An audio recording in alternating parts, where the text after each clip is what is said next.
Romanos capítulo 7, empezando la lectura en el versículo 13, leo de la Nueva Biblia de las Américas. Entonces, ¿lo que es bueno vino a ser causa de muerte para mí? De ningún modo. Al contrario, fue el pecado a fin de mostrarse que es pecado al producir mi muerte por medio de lo que es bueno, para que por medio del mandamiento el pecado llegue a ser en extremo pecaminoso. Porque sabemos que la ley es espiritual, pero yo soy carnal, vendido a la esclavitud del pecado. Porque lo que hago no lo entiendo, porque no practico lo que quiero hacer, sino lo que aborrezco, eso hago. Y si lo que no quiero hacer, eso hago, estoy de acuerdo con la ley, reconociendo que es buena. Así que ya no soy yo el que lo hace, sino el pecado que habita en mí. Porque yo sé que en mí, es decir, en mi carne, no habita nada bueno. Porque el querer está presente en mí, pero el hacer el bien no. Pues no hago el bien que deseo, sino el mal que no quiero, eso practico. Y si lo que no quiero hacer, eso hago, ya no soy yo el que lo hace, sino el pecado que habita en mí. Así que, queriendo yo hacer el bien, hallo la ley de que el mal está presente en mí. Porque en el hombre interior me deleito en con la ley de Dios. Pero veo otra ley en los miembros de mi cuerpo que hace guerra contra la ley de mi mente y me hace prisionero de la ley del pecado que está en mis miembros. Miserable de mí, ¿quién me librará de este cuerpo de muerte? Gracias a Dios por Jesucristo, Señor nuestro. Así que yo mismo, por un lado, con la mente sirvo a la ley de Dios, pero por el otro, con la carne, a la ley del pecado. Oremos, hermanos. Señor de los cielos, gracias por el honor de poder alabar tu nombre, como el Dios todopoderoso, como el que gobierna cielo y tierra, y como aquel que es el único que puede hablarnos al corazón. Por eso hemos pedido, Señor, que tú nos hables, oh Dios, que tú nos hables hoy por tu palabra, que sea esta fortaleciéndonos, aclarándonos, dándonos mayor luz para entender por qué llevamos esa lucha por dentro como creyentes, que podamos entender con mayor claridad su naturaleza y cómo poder batallar contra nuestro pecado. Señor, queremos tener victoria para glorificarte a ti. Queremos tener victoria para en verdad poder perseverar hasta el fin. Te rogamos que sea con nosotros en Cristo Jesús. Amén. En un muy conocido pasaje en Romanos 8, versículo 13, Pablo dice allí, porque si ustedes viven conforme a la carne, habrán de morir. Pero si por el Espíritu hacen morir las obras de la carne, vivirán. El muy conocido puritano John Owen, en su 7º tomo, hablando sobre el pecado y la mortificación del pecado, resume este texto que acabo de leer en una manera magistral al decir, mata el pecado o el pecado te va a matar a ti. Mata el pecado o el pecado te matará a ti. En ese tipo de lucha el creyente verdadero se encuentra, una lucha contra sus enemigos y una lucha a muerte. Los 3 enemigos principales del creyente son el diablo, el mundo y el pecado. Pero de estos 3, el peor es su propio pecado.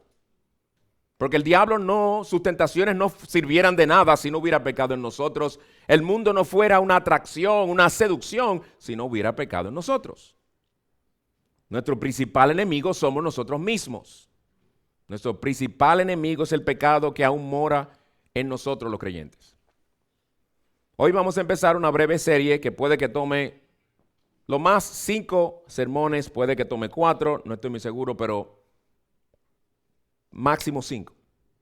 Y el tema es el pecado remanente. El pecado remanente. Aquí vamos a ver en esta serie, empezando con el estudio de hoy, veremos la naturaleza del pecado remanente. ¿Qué es en sí el pecado remanente? Veremos luego la fuente del pecado remanente. Y en los 3 últimos estudios veremos cómo el pecado remanente influencia nuestra mente, nuestras emociones y nuestra voluntad. Y el estudio de hoy, como ya indiqué, será sobre la naturaleza del pecado remanente y será un estudio más introductorio que otra cosa. Veremos 2 cosas. En primer lugar, daré una breve exposición de Romanos 7, 21. Y luego, en segundo lugar, y el resto del estudio será viendo algo de la naturaleza esencial del pecado remanente. Pero antes pregunto, qué es el pecado remanente, porque ¿cómo vamos a estar hablando de algo que ni entendemos? No nos vaya a pasar como aquella persona que el esposo le mandó a ir al mecánico, regresa del mecánico con el carro igualito. ¿Qué pasó? El mecánico dijo que la transmisión no transmitía y que el inyector no inyectaba. No entendió, porque no sabía de mecánica. Si nosotros vamos a hablar del pecado y del pecado remanente en el creyente, si no entendemos de qué estamos hablando, no vamos a entender lo que es darle muerte al pecado, no vamos a entender lo que es las inclinaciones de ese pecado, no vamos a realmente hacerlo como debemos hacerlo si no entendemos su verdadera naturaleza. Los niños que están aquí, los jovencitos, puede que estén oyendo el término remanente y se queden un poco confundidos. Niños, levante la mano al que le gusta la leche con chocolate. La leche con chocolate le gusta. Varias manos levantadas. Hay un adulto también que levantó la mano. Varios adultos. Sí. Bueno, niños, cuando ustedes se toman su leche con chocolate, especialmente si le han echado mucho chocolate, cuando termina lo que queda en el fondo, ese pegote de chocolate con leche mezclado ahí abajo, que nunca baja por más que suba el vaso, ese es el remanente, el residuo, lo que queda de la leche con chocolate. Nosotros hoy vamos a estar hablando de esas inclinaciones pecaminosas, ese poder del pecado que aún reside en el creyente. Porque aunque antes era nuestro rey, antes era nuestro amo, el Señor Jesucristo ha destronado a ese amo y hoy día no es nuestro amo, pero sigue presente ahí. Como alguien dijo, ya no es presidente, pero sigue siendo un residente. Y es importantísimo que lo entendamos. Los que sean nuevos en la fe entre nosotros van a decir, ahora yo entiendo por qué esa lucha que llevo por dentro. Ahora yo entiendo por qué esa resistencia cuando quiero abrir mi Biblia y leerla. Por qué ese deseo de dejar de orar cuando empiezo a orar. Y por qué no me sucede con otras cosas de esta vida. Y los que no son creyentes van a decir, wow, pero la vida cristiana no es fácil. Ciertamente todas estas cosas con la ayuda del Señor las vamos a entender. Empecemos entonces en primer lugar dando una breve exposición de Romanos capítulo 7, versículo 21 que paso a leer de nuevo. Así que queriendo yo, dice el apóstol Pablo, así que queriendo yo hacer el bien, hallo la ley de que el mal está presente en mí. Esto está en Romanos 7, ¿verdad? En Romanos capítulo 6 ya el apóstol Pablo detalladamente nos ha hablado de cómo el Señor ha quebrantado el dominio que el pecado antes tenía en nosotros. En el capítulo 8 nos habla con lujo de detalles también de cómo es el Espíritu Santo que nos fortalece para nosotros dar muerte al pecado. Empezamos con Romanos 8:13. Si por el Espíritu hacéis morir las obras de la carne, viviréis. Entonces es el Espíritu Santo que nos da la fuerza para hacerlo morir. Si por el Espíritu hacéis morir las obras de la carne. De eso Pablo nos habla en Romanos capítulo 8. En Romanos capítulo 7, especialmente del 13 al 25 que leímos ya, Pablo nos habla de la batalla angustiante que todo verdadero cristiano se encuentra librando a diario. Una batalla angustiante. Y debo decir, antes de pasar a la breve exposición, como de seguro algunos de ustedes o muchos de ustedes saben, ha habido siempre a lo largo de la historia mucha controversia sobre este pasaje, en el sentido de que algunos dicen, no, Pablo está hablando aquí de cuando él era inconverso. Otros dicen, no, Pablo estaba hablando aquí, desde el 13 en adelante, de cuando él era creyente, o de él como creyente, y habla de su lucha contra su pecado remanente. No puedo negar, hermanos, que hay algunas cosas que Pablo dice de los versículos 13 al 25 que son textos difíciles y se entiende porque algunos piensan que él habla como inconverso. Porque, por ejemplo, en el versículo 14 él dice, porque sabemos que la ley es espiritual, pero yo soy carnal, vendido a la esclavitud del pecado. Un creyente no es esclavo de su pecado. Entonces eso es lo que lleva a algunos a decir, puede ser que esté hablando de su antigua manera de vivir. Y en el versículo 18 dice, porque yo sé que en mí, es decir, en mi carne, no habita nada bueno.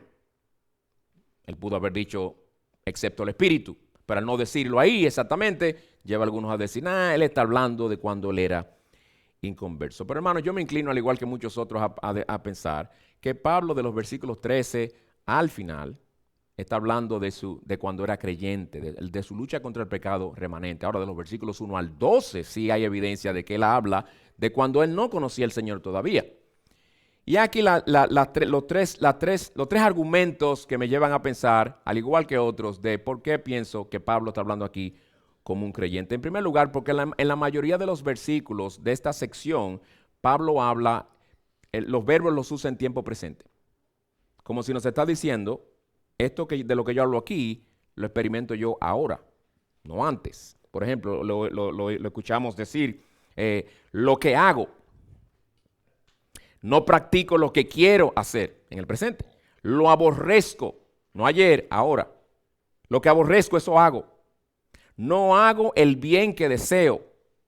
El pecado que habita en el presente en mí. A diferencia de la manera en la que él habla, por ejemplo, en el versículo 9, cuando dice, y en un tiempo yo vivía sin la ley, pero al venir el mandamiento, el pecado revivió y yo morí. Y esa es la tonalidad y el enfoque de los versículos 1 al 12, hablando mucho de antes, de su antigua manera de vivir. Pero también creo que Pablo está hablando en el contexto de nuestro texto, está hablando como creyente porque él expresa su amor por la ley de Dios en el versículo 22, cuando dice, porque en el hombre interior me deleito con la ley de Dios. ¿Puede un inconverso hablar de esa manera de la ley de Dios? ¿Puede un inconverso amar la ley de Dios? Cuando dice la Escritura que no hay quien haga lo bueno, no hay ni siquiera uno. Cuando sabemos que la Escritura nos enseña que el inconverso no se somete a la ley de Dios ni quiere. Y dice Pablo en Romanos que ni puede.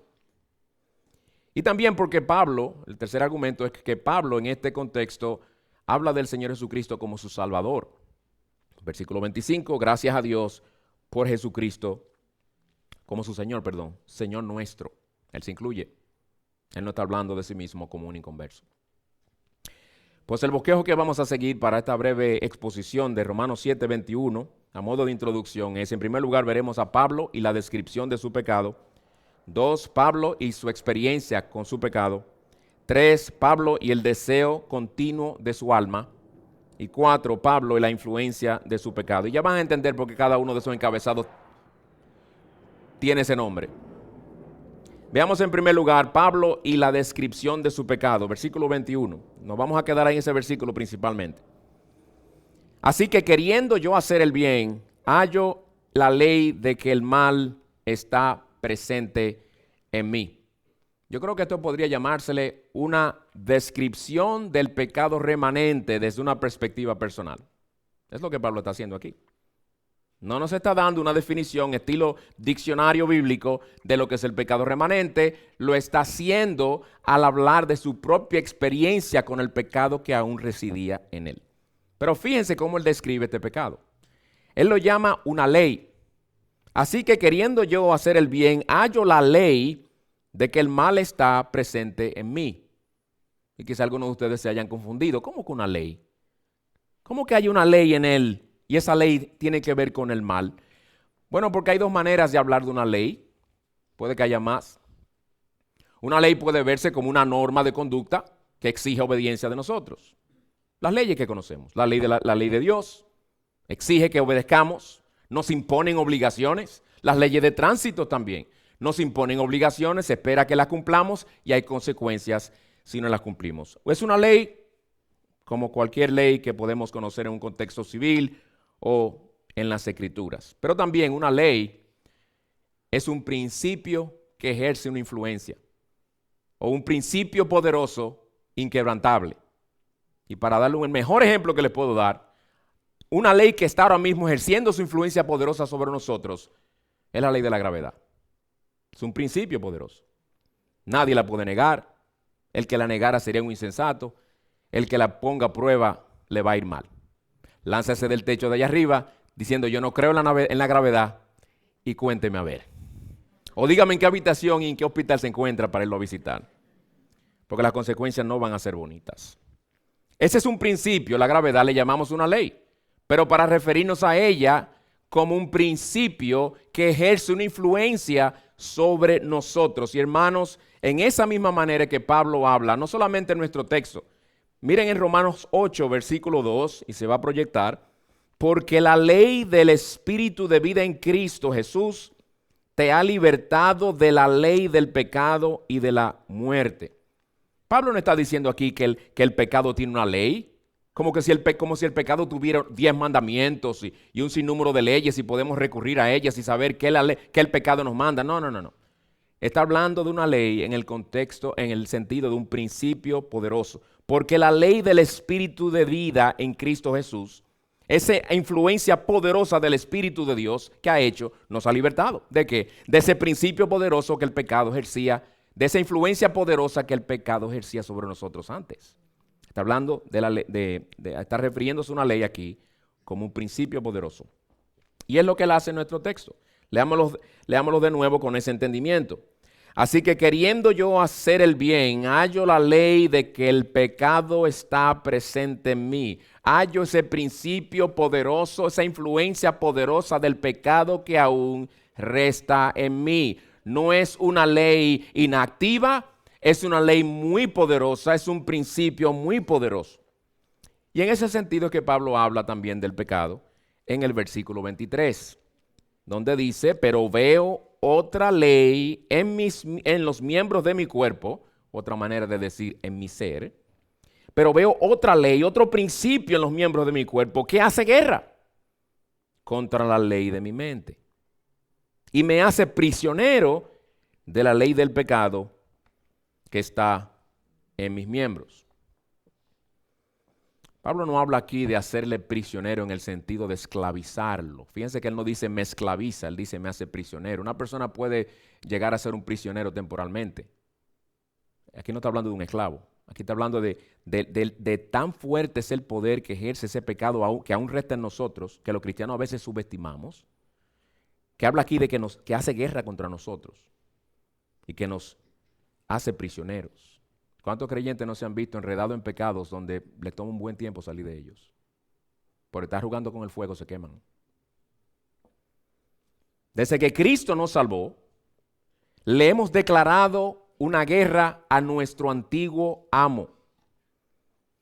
Nuestro antiguo amo ahora nos hace guerra, hay una guerra feroz que él quiere ganar. Nuestro pecado remanente quiere ganar.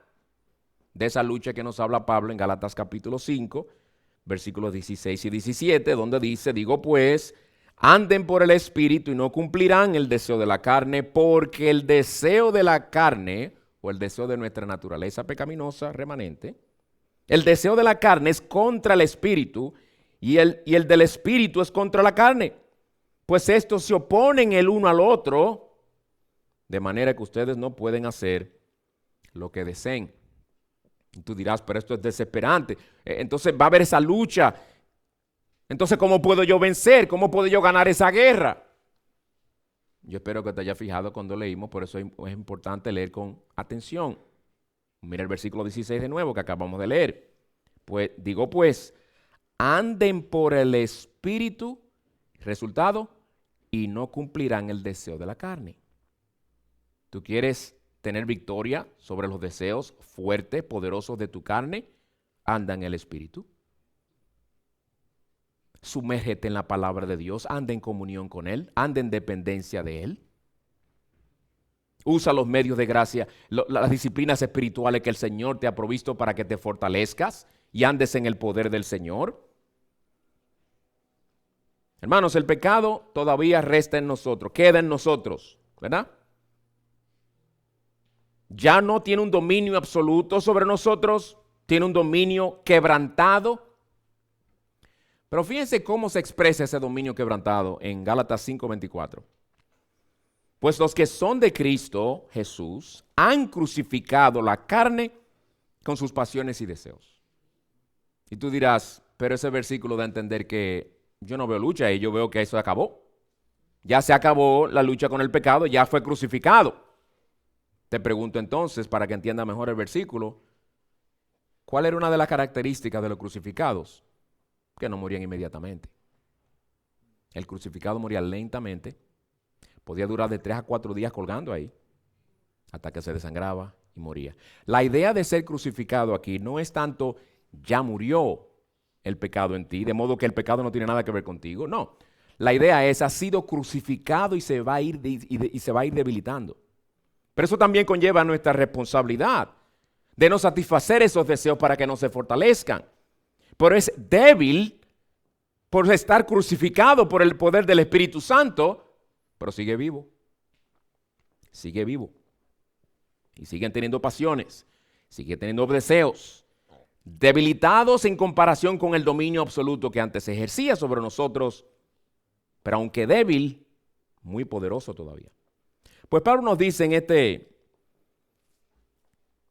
en este primer punto que hemos visto, que básicamente describe su pecado remanente, y el nuestro, obviamente, como una ley, como un principio poderoso, un principio activo en nuestras vidas. En segundo lugar, Pablo y su experiencia con su pecado. Pablo y su experiencia con su pecado. Hermanos y amigos, hay realidades espirituales que nosotros no podemos sentir ni nunca vamos a sentir. Si yo te preguntara, ¿tú te sientes justificado? ¿Qué tú me dirías? La respuesta, yo lo sé que soy justificado, yo sé que he sido justificado, pero yo no lo siento. Qué bendición que no depende de nuestro sentimiento, ¿verdad? ¿Tú has sido perdonado por Cristo? Sí, todos mis pecados han sido perdonados, pero ¿tú sientes ese perdón?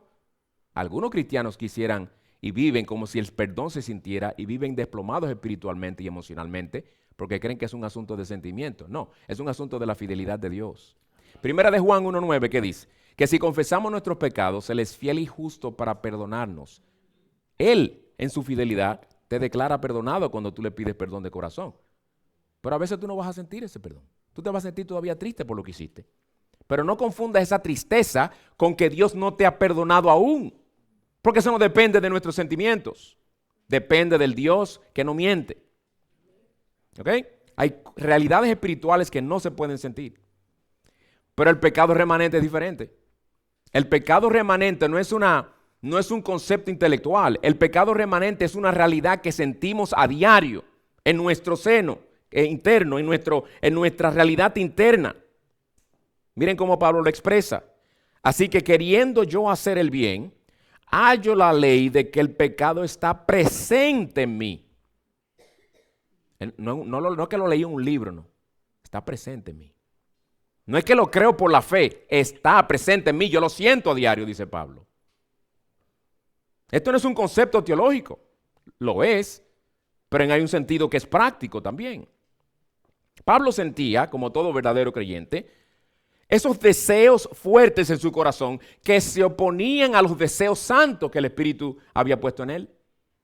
Sentía deseos de venganza a veces, deseos de mentir en un momento dado porque mentir le convenía más, deseos de que lo alaben.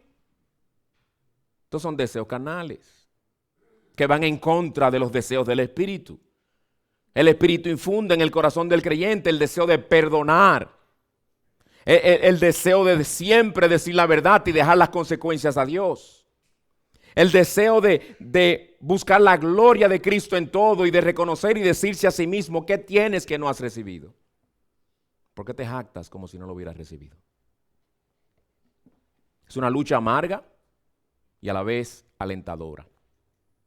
Amarga porque es difícil y quebranta el corazón del creyente el sentir en su ser interior deseos de pecar contra su Padre Celestial. Pero alentadora también esa lucha porque es una señal de vida espiritual. El que está muerto en sus delitos y pecados no se preocupa por eso. El inconverso vive en paz con su pecado. El inconverso nunca le declara la guerra a su pecado. El pecado es su Señor. De hecho, el pecado es su deleite. El pecado es su deleite. Miren algunos versículos que nos lo confirman. Proverbios 2:14, hablando de ti, amigo que no conoces a Cristo. Dice, se alegran al hacer el mal y se deleitan en las perversidades del mal. Pero déjeme hacer un paréntesis para aclarar algo aquí. Hay muchas personas que no son creyentes y se creen muy buenas y que no necesitan de que Cristo los salve, porque ellos piensan que el mal es hacerle mal a alguien. Y cuando ellos se miden a sí mismos con esa regla, ellos dicen, pero yo no le hago mal a nadie. Yo no le robo a nadie. Yo nunca he querido hacerle daño a nadie, nunca he querido matar a nadie, yo siempre le hago bien a la gente. No te midas con esa regla, porque si es por esa regla tú eres un santo. Mídete con la regla de la ley de Dios, que en resumen te manda amar a Dios con toda tu mente, con todo tu corazón, con toda tu fuerza, con toda tu alma. Todo segundo de tu existencia. ¿Tú cumples con eso? ¿A diario? ¿Cada segundo, cada minuto, cada hora, cada día de tu existencia? Ahí nos quemamos todos. Que ames a tu prójimo como a... Mira el parámetro. Como a ti mismo. Ya de por sí nos amamos demasiado. Pero hay un sentido que hay un amor propio que es bíblico y correcto, ¿verdad? El preservar la vida, el cuidarnos, cuidar nuestra salud, etc. Dice el Señor, ámalo y aplícale la regla de oro. Haced con los demás como queréis que hagan con vosotros. Ese amar al otro incluye no lo difames, no procures hacerle mal, no le mientas, etcétera, etcétera. Se alegran al hacer el mal. Ese mal, olvídate de hacerle mal a alguien. El mal puede ser mentir, robar, ser hipócrita, celar a alguien incorrectamente, envidiar a alguien, buscar exaltarte a ti mismo, sentirte autosuficiente sin Dios. Proverbios 10:23. Para el necio cometer maldad es como un juego. Juan 3:19, dice el Señor Jesucristo, este es el juicio, que la luz vino al mundo y los hombres amaron más las tinieblas, más el pecado que la luz, porque sus hechos son malos. Nosotros por naturaleza decimos que somos buenos y Dios dice, no, tú eres malo. Tú eres malo. Solo el creyente, por gracia de Cristo, por obra del Señor en nosotros, no por ser más bueno que tú, solo el creyente conoce el poder del pecado restante en él. ¿Saben por qué? Porque él lucha contra ese pecado. Y es ahí que tú te das cuenta lo fuerte que es esa resistencia interna. Me encanta cómo lo ilustra John Owen al decir, el que nada contra la corriente de un río es el que puede darse cuenta de qué tan fuerte es la corriente. Pero el que nada con la corriente no sentirá su poder. Tú te acuestas en el río te lleva. Tú no tienes que hacer nada. El río te lleva solito. Trata de nadar contra la corriente. Y ahí te darás cuenta si la fuerza del caudal es suave o es sumamente poderosa. Es solamente cuando nos encontramos, cuando le hemos declarado la guerra al pecado, que nos damos cuenta que Cristo ha hecho una obra en nosotros. Pues Pablo nos acaba de decir en este segundo punto que como para todo creyente, lo era para él también, nuestro pecado no es un mero concepto, sino una realidad presente. Hallo esta ley que está presente en mí. En tercer lugar, Pablo y el deseo continuo de su alma. Hermano, Pablo no podía escapar de la presencia del pecado, ya lo hemos visto claro aquí. El pecado estaba presente en él, siempre lo veía. Despertaba en él fuertes deseos en contra de la ley de Dios. Pero tales deseos en contra de la ley de Dios hallaban en él también otros deseos contrarios, que ahí es que se ve también que Dios había hecho una obra en él. Había en él deseos santos que antes no habían, deseos piadosos, deseos que son fruto de la obra poderosa del Espíritu en su corazón y en el tuyo, mi hermano en Cristo. Oye, escuchen de nuevo Romanos 7:21. Así que, queriendo yo hacer el bien, en amarillo, ¿verdad? Enfatizándolo. En eso que quiero que se fijen. Queriendo yo hacer el bien, hallo la ley de que el mal está presente en mí. El verdadero creyente tiene una inclinación habitual nueva. ¿Cuál es esa?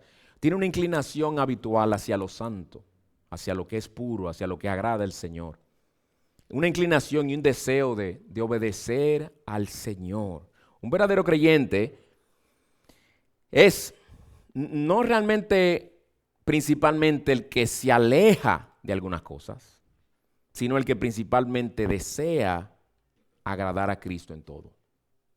Eso distingue a un creyente. Cuando aquellos discípulos fueron donde el Señor, una vez llegó su madre y sus hermanos y lo estaban buscando, alguien lo interrumpe mientras él estaba enseñando y le dice, Señor, aquí está tu madre y tus hermanos. Sí, María tuvo más hijos. Tu madre y tus hermanos. ¿Quiénes son mi madre y mis hermanos? He aquí mi madre y mis hermanos. Todo el que hace la voluntad de mi Padre es mi hermano, es mi madre. En otras palabras, es familia mía. Verdadera familia mía. No dice el que dejó de fumar, el que dejó de beber. Hay gente que dejan esas cosas por asuntos, por propósitos, simplemente pensando en sí mismo, por su salud.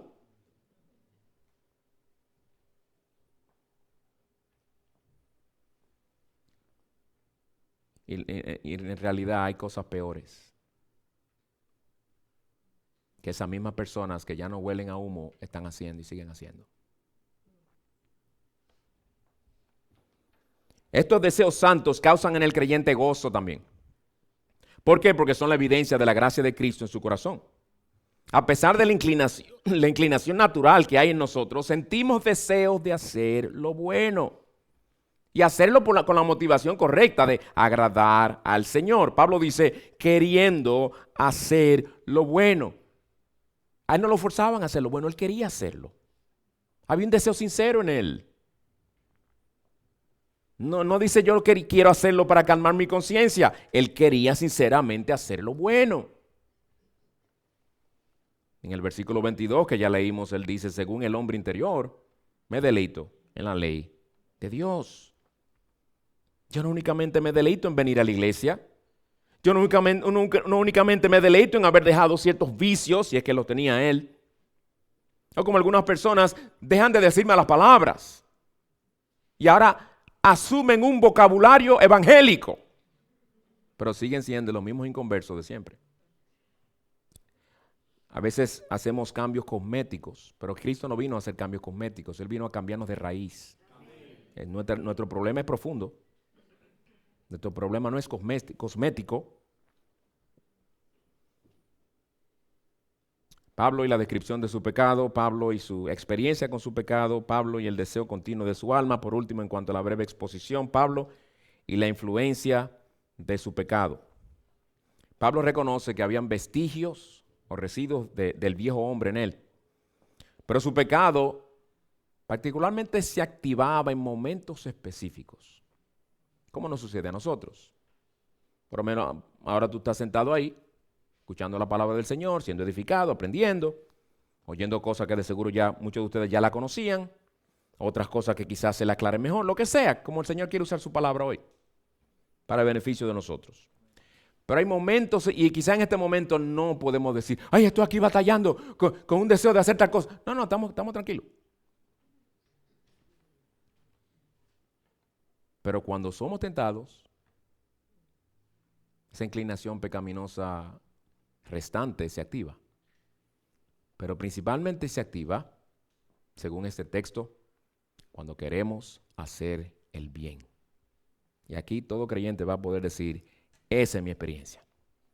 Dice el texto, así que queriendo yo hacer el bien, hallo la ley de que el mal está presente en mí. Pablo nos acaba de decir eso a nosotros y nos surge una pregunta. Pablo, explícame, ¿cuándo es que te das cuenta que el mal está presente en ti como en ningún otro momento? ¿Cuándo es que más te das cuenta de eso? Pablo nos respondería, cuando quiero hacer el bien. Porque ahí que se activa principalmente. Cada vez que Pablo se disponía a hacer algo que agradaba al Señor, más que nunca se desataba una guerra en su interior. Ahí era que sentía más que nunca la oposición de su maldad remanente en contra de aquello bueno que él quería hacer en ese momento. Al igual que nosotros, hermanos. Cuando queremos leer la Biblia, ese desgane nos entra. Cuando nos disponemos a orar, se presentan nuestra propia mente.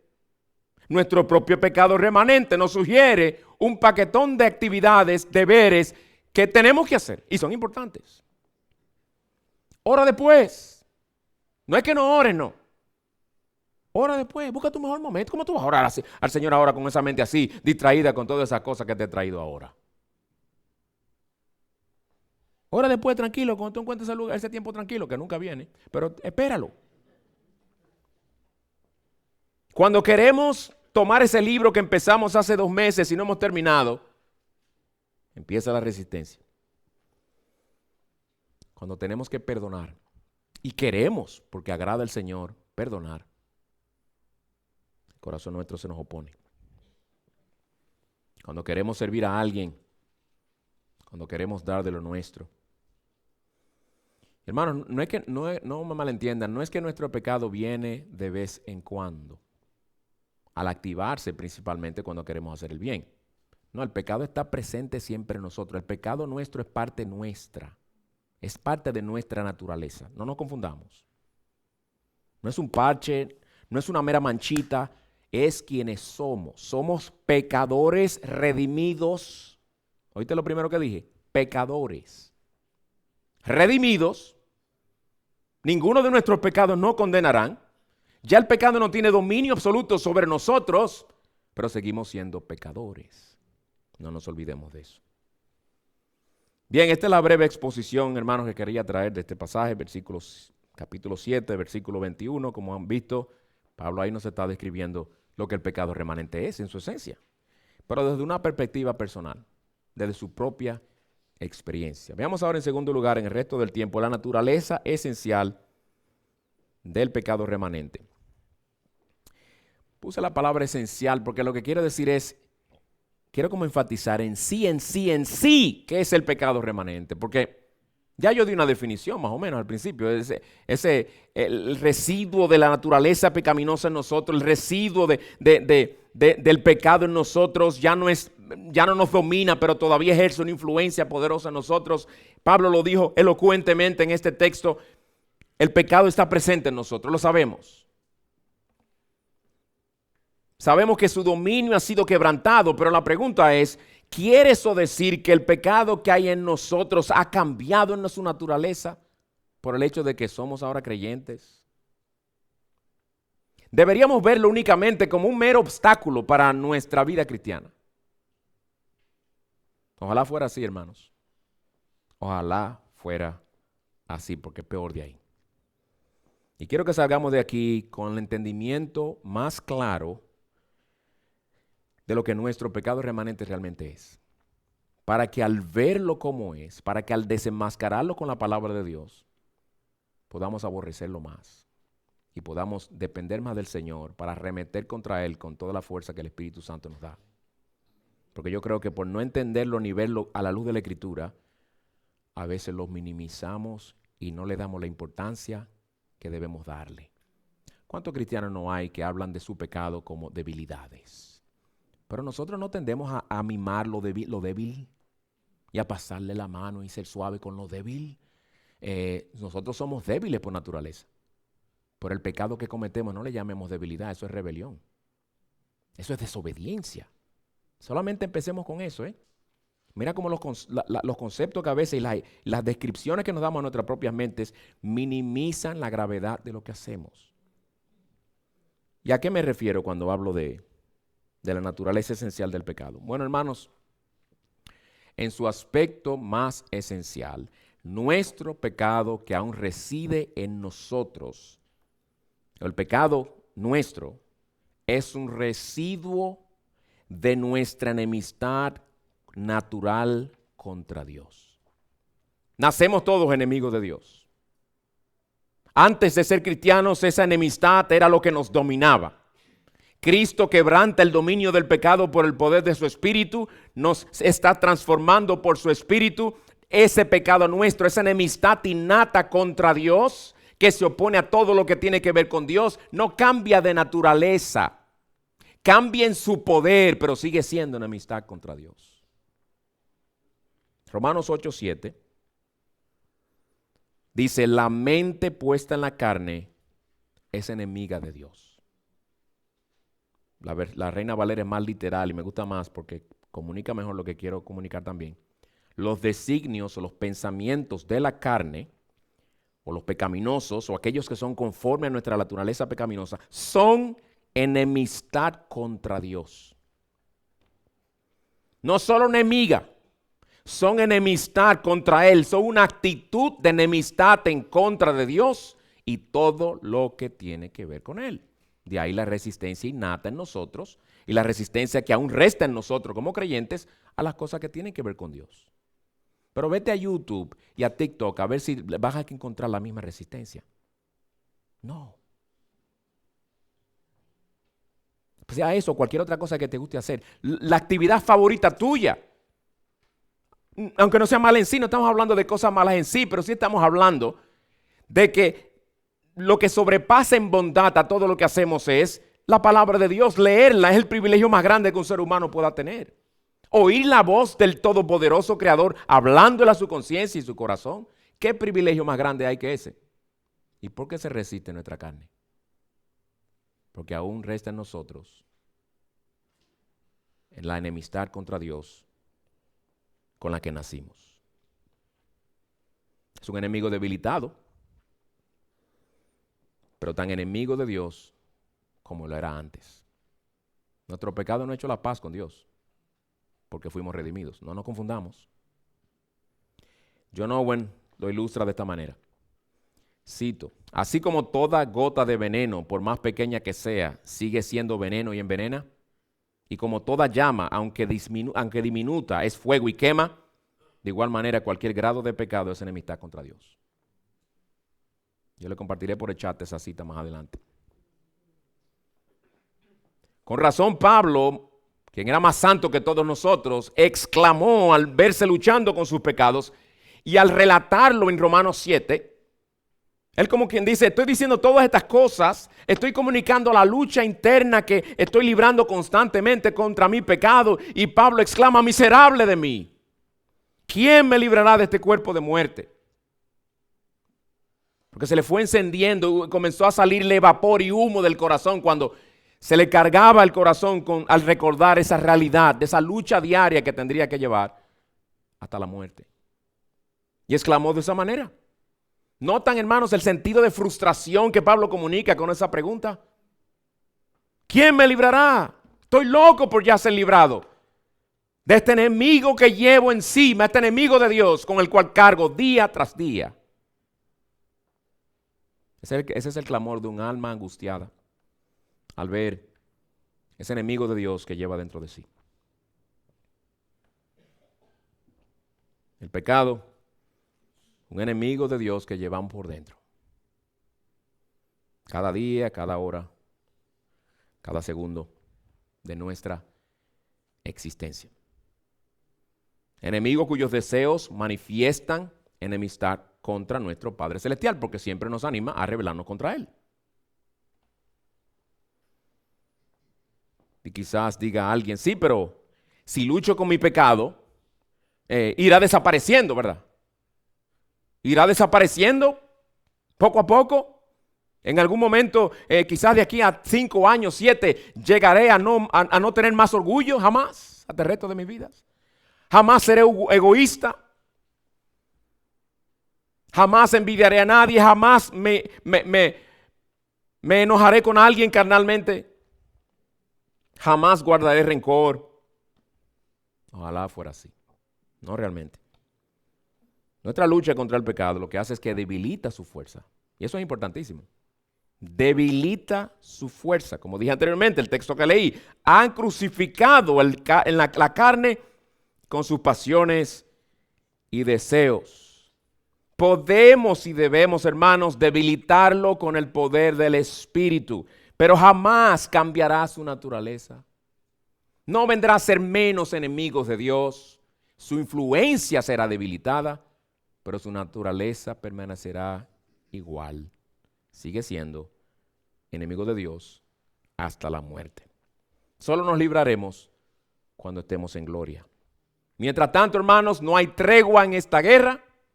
Mientras tanto, no hay descanso en esta lucha. Tenemos que seguir luchando constantemente. Y no le creas la mentira a Satanás, que constantemente, de una manera u otra, te dirá, si satisfaces tus deseos carnales, si satisfaces esos deseos naturales, porque le cambié el nombre, esos deseos naturales que Dios mismo puso en ti, te dejarán en paz por un tiempo. Se van a calmar. Se van a calmar, te lo aseguro, dice Satanás, el padre de mentiras. Y la realidad, ¿sabe cuál es? Todo lo contrario.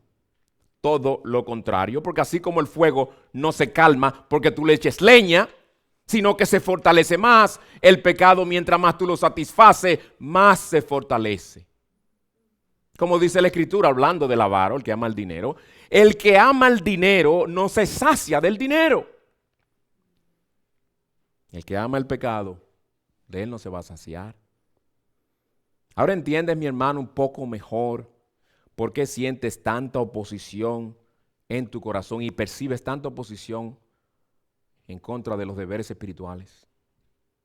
¿Entiendes mejor ahora por qué sientes esa indisposición a buscar de Dios en oración? Es que llevas un enemigo por dentro. Quiere alejarte de su enemigo que es Dios. Es en contra de Dios mismo que lleva esa pelea. Y lo triste es que nos usa a nosotros, a ti y a mí, para luchar con su enemigo. No es que el pecado de forma independiente de nosotros ofende a Dios. No es que el pecado muestra su enemistad contra Dios independientemente de nosotros. Nos usa a nosotros para pecar contra Dios. Escuchen lo que dice en Isaías 43:22. Una queja del Señor contra su pueblo. Y puede que esa queja sea contra nosotros también. Cada uno te sabrá delante del Señor en su conciencia si se le aplica o no. Pero oigan lo que dice el Señor.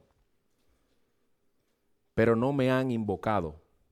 No me has invocado, Jacob. Cuando dice Jacob, pongamos nuestros nombres. No me has invocado. En otras palabras, no has clamado a mí. No has orado. Y mira lo que dice ahora. Sino que te has cansado de mí, Israel. Es esa resistencia que es que siento en mi carne como que no quiero orar. Y el Señor dice que te has cansado de mí. No, no, Señor, mi carne, no tú. Tú que has cedido a los deseos contrarios de tu carne. Pero yo te enseñé ya que por el Espíritu, si andas en el Espíritu, si te arrastras a venir delante de mí, aunque no tengas deseos de venir, se irán debilitando esos deseos contrarios. Pero de otra manera, si tú lo sigues, eres tú. Eres tú el que no me invocas. Eres tú el que te has cansado de mí. Hermano, este principio de enemistad en nuestro corazón es la raíz de toda oposición contra los mandamientos de Dios. Esto que responde a las tentaciones del diablo. Es lo que tiende a arrastrarnos para que no busquemos los deberes espirituales. Y es paradójico, hermanos, porque esa resistencia no la percibimos cuando estamos actuando como formalistas. Un formalista es aquel que hace las cosas por hacerlas. El que viene a la iglesia por venir, el que abre la Biblia. ¿Dónde es que me toca hoy? ¿Dónde es que dice el plan?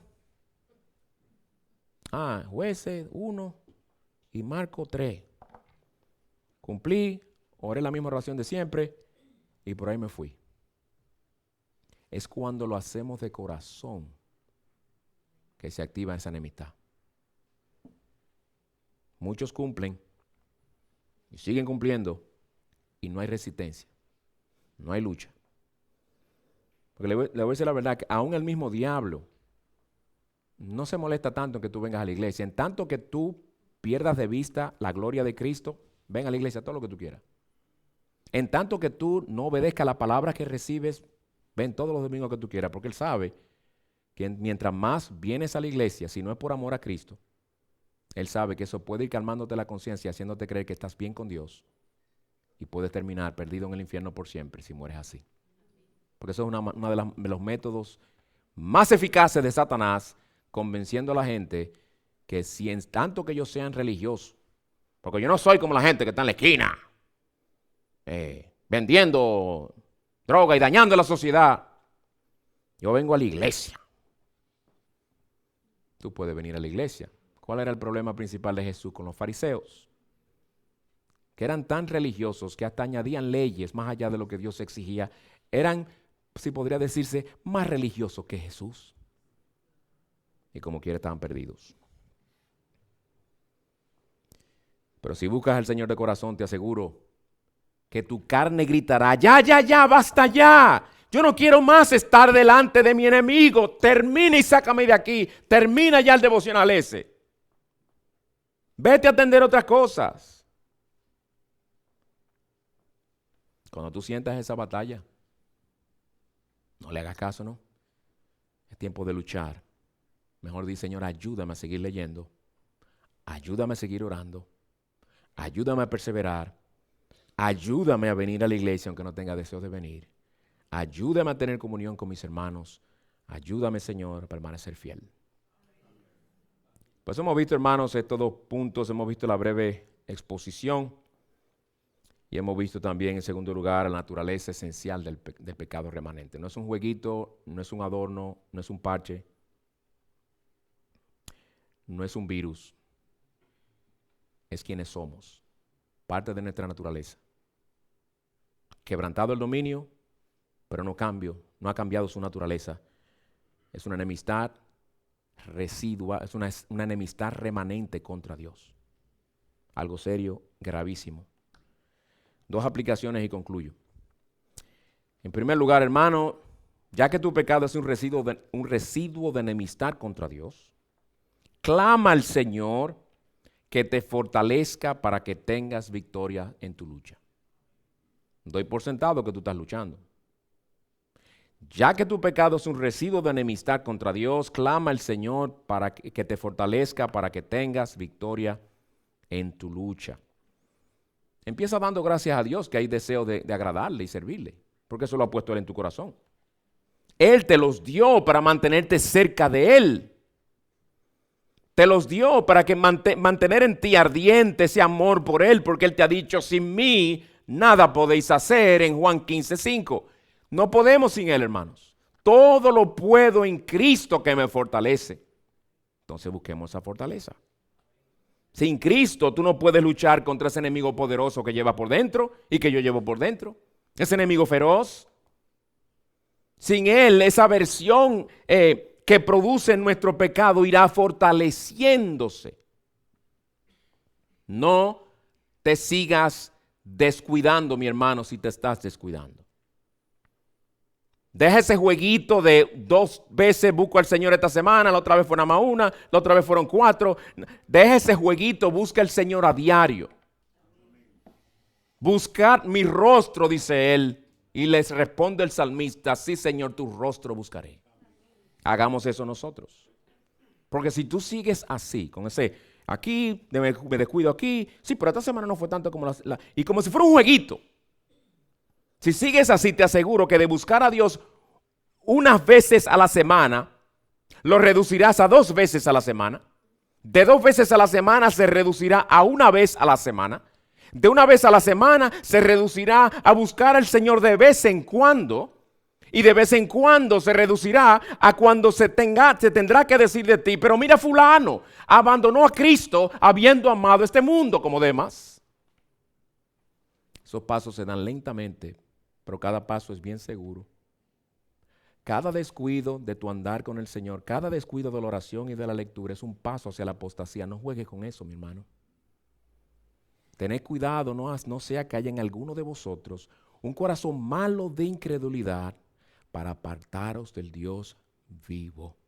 Hebreos 3:12. Tremenda advertencia. Cuidado que no haya un corazón malo de incredulidad. Pero yo soy creyente, pero si tú no buscas del Señor, la incredulidad remanente se irá fortaleciendo y te va a apartar de Dios. No juegues con eso. No ignores ni tomes a la ligera tu falta de deseo de orar, tu falta de deseo de leer, tu falta de deseo de venir a la iglesia. Tú lo verás como no asistí a un lugar físico que se encuentra ubicado en el 307 de la Washington Street en Carlstown, New Jersey. No, Dios lo ve más de ahí. Dios no lo ve como una mera falta de asistencia, sino como una revelación de lo que hay aquí adentro. Yo no estoy hablando de si hay razones providenciales, pónganse a un lado. Estoy hablando de manera intencional, que si somos sinceros, lo que tendremos que decir es que yo hoy no estaba por ir a la iglesia. Estaba mejor por quedarme en mi casa tranquilo. Y como la iglesia reunida es el contexto donde Cristo ha dicho, yo estoy ahí en medio de vosotros, despreciar eso, despreciar congregarse en ese sentido, es despreciar a aquel que está entre nosotros. Está fuerte la cosa, ¿verdad que sí? Es que es serio. Es serio. Cada vez que descuidas tu andar con Dios, contribuyes al deterioro de tu alma. ¿Y en qué termina eso? En que Cristo a la larga será deshonrado. El diablo va viendo ese progreso, tú eres responsable, pero él también tienta, va viendo ese descenso. Cuando te ve bien debilito, ahí viene con esa tentación que a tiempo antes te la había lanzado, pero no había tenido victoria, pero ahora sí tiene victoria. Hermano, no subestimes el poder del pecado remanente. No subestimes el residuo de enemistad contra Dios que hay en nosotros. Clama a Él que te dé a diario que te dé su fortaleza para luchar contra el pecado. Y no pienses en pornografía. No. Fíjate que ¿verdad que yo no había mencionado la pornografía hasta ahora? Fue adrede. Porque algunas personas piensan, luchan contra el pecado, dan muerte al pecado. La pornografía no tengo problema con eso. Yo no la mencioné adrede porque hay muchos otros pecados con los que tú luchas. Segundo lugar y última aplicación, da gracias a Dios por el Señor Jesucristo. Es lo que Pablo dice al final, miserable de mí, ¿quién me librará de este cuerpo de muerte? Pero él no queda ahí. Gracias a Dios por Jesucristo, Señor nuestro. Si tu pecado remanente te causa miseria, como en el caso del apóstol, miseria interior por lo amarga que es esa lucha, miseria exterior por la manera en que tu pecado afecta a los que te rodean. Pero gracias al Señor por Jesucristo, quien nos da su poder para crecer a su imagen y para permanecer firmes y luchar contra el pecado. Dicen Efesios 1:19, la extraordinaria grandeza de su poder para con nosotros, los que creemos, conforme a la eficacia de la fuerza de su poder. Su poder es eficaz en nosotros. No hay razón para seguir siendo los iracundos que somos. No hay razón para seguir siendo los perezosos que somos en las cosas espirituales. No hay razón para seguir, no, que de vez en cuando se me zafa mi mentirita. No, mentirita no, mentirota. La mentira va en contra del carácter veraz de Dios. Eso es serio, lo que sea. Efesios 6:10, por lo demás, fortalezcanse en el Señor y en el poder de su fuerza. En el Señor, en el poder de su fuerza. Hermano, Él te va a dar la fuerza para luchar contra esa resistencia que hay en ti. Y donde vas a notar esa fuerza, entre otras cosas, es cuando tú te veas consistentemente, aun los domingos, abriendo tu Biblia a leerla, como yo he dicho antes, el domingo no amanece con el devocional hecho ya incluido.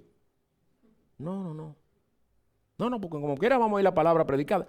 Busca del Señor tú, en lo privado. Mucho más razón el día del Señor, cuando vienes a adorarle, así prepara tu corazón. Así vienes tú con tu corazón ardiendo dentro de ti antes de llegar. No vengas con el corazón como un pedazo de hielo, esperando a ver si en la predicación el Señor te lo enciende. No, todo lo contrario. Dice John Owen, aunque el pecado remanente es poderoso, no puede condenar al creyente porque Cristo lo ha vencido en la cruz. Por eso dice en Romanos 8:1, después lo que sigue diciendo Pablo, por tanto ahora no hay condenación para los que están en Cristo Jesús, los que no andan conforme a la carne, sino conforme al Espíritu. ¡Qué bendición! No seremos condenados por nuestros pecados. Nuestros pecados son culpables delante de Dios, son ofensivos al Señor, residuo de enemistad contra Él, pero ninguno de ellos, por su gracia y misericordia, podrá levantarse el día del juicio y condenarnos, porque cuando lo hagan y si lo hacen, Cristo presentará su sangre que dice mejores cosas que la de Abel y dirá, ya yo pagué por eso. Ya no será condenado.